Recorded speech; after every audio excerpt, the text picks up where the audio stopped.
শেরপুরে বিশ্ব মা দিবস উদযাপন। মোহাম্মদ মাকসুদুর রহমান, শেরপুর জেলা মাল্টিমিডিয়া প্রতিনিধি।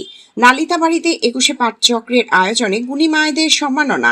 শেরপুরের নালিতাবাড়িতে বিশ্ব মা দিবস উদযাপন করেছে 21শে পাঠচক্র।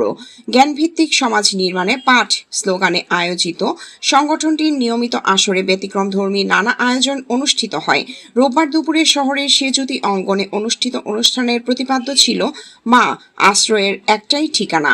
অনুষ্ঠানে পাহাড়ি জনপদে দীর্ঘ 50 বছর ধরে বিনামূল্যে ধাত্রী সেবা দিয়ে আসা নূরজাহান এবং গুণী মা আঞ্জুমান আরা বেগমকে উত্তরীয় পরিয়ে সম্মাননা ক্রেস্ট প্রদান করা হয়।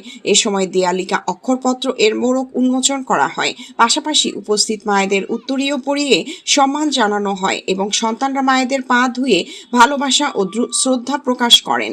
সেজুতি অঙ্গনে শিক্ষিকা শান্তি সাহার সভাপতিত্বে অনুষ্ঠিত আলোচনা সভা সঞ্চালনা করেন 21শে দ্যুতি ও চন্দ্রিক দ্যুতি।